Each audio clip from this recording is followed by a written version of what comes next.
Une retraite permettant à tous de profiter dignement et pleinement de la vie. C'est pas tout à fait ce qui était formulé dans le programme du CNR, mais presque.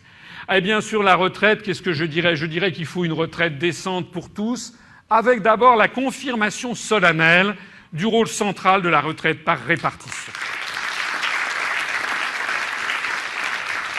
Une inscription de ce principe dans la Constitution. Vous voyez que cette Constitution sera vraiment profondément toilettée, permettra de porter un coup d'arrêt aux dérives envisagées constamment depuis maintenant une quinzaine d'années vers un système par capitalisation qui risquerait à terme de mettre en jeu la vie et la retraite de millions de Français dont les gestionnaires joueraient à la retraite en bourse, joueraient leur retraite en bourse. Vous savez qu'il y a des cas comme ça aux États-Unis qui sont dramatiques parce qu'effectivement, on nous a expliqué tout au long des années 90 et notamment de la bulle Internet que c'était formidable les retraites par capitalisation parce que ça permettait d'assurer des retraites pour 3 fois rien et d'avoir, mais évidemment, quand les cours de bourse montaient très fort, maintenant vous avez remarqué que depuis 2008, plus personne ne parle de retraite par capitalisation puisque les cours de bourse se sont quand même orientés profondément à la baisse depuis maintenant 3 ans.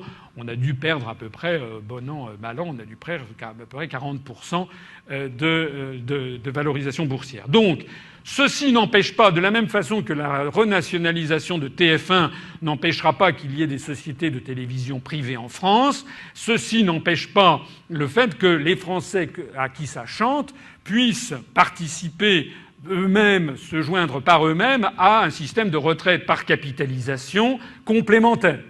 Rien ne les interdira. On ne va pas réglementer tout ça de façon militaire. Chacun est libre de faire comme il l'entend. Ce qui est fondamental, c'est de maintenir le principe général d'une retraite par répartition.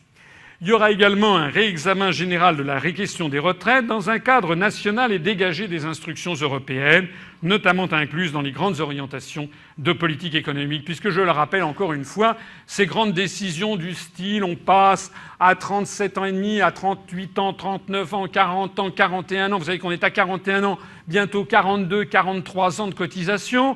Vous avez vu que maintenant on pousse à un départ à la retraite à 65, 67 ans. Maintenant, la Commission dit 67 ans et M. Fillon, il y a quelques semaines, a dit qu'il faut faire comme les Allemands. Rappelez le début de cette présentation de programme. Il faut faire comme les Allemands et donc il faut passer à 70 ans. Donc nous, on dit attention, attention, on va arrêter un petit peu tout ce système. On va regarder ça d'un petit peu plus près. Dans l'immédiat, un coup d'arrêt à l'augmentation continuelle du nombre d'annuités. Ce nombre sera plafonné au montant actuel de 41 ans qui est actuellement en cause. Les hausses prévues pour les prochaines années seront annulées. Et puis un coup d'arrêt à l'augmentation continuelle de l'âge de départ à la retraite. Je précise que la fixation plus précise de la politique des retraites découlera d'un débat naturel entre la droite et la gauche, relevant de programmes législatifs et non présidentiels. Ça, c'est un point sur lequel je vais revenir tout à l'heure. Ne vous attendez pas, je vous parle déjà de beaucoup de choses, de beaucoup de sujets sur lesquels vous ne m'aviez pas auparavant entendu. J'ai mon idée sur beaucoup de choses, je peux vous assurer, y compris sur le système des retraites. Mais je suis suffisamment démocrate pour savoir aussi qu'il faut rendre l'objectif de notre mouvement, c'est d'abord et avant tout de rendre aux Français la maîtrise de leur politique. Or, en matière de retraite, comme sur beaucoup d'autres choses, on le verra, eh bien, il y a des positions qui sont divergentes entre les partis de droite et les partis de gauche, et c'est très bien qu'il en soit ainsi.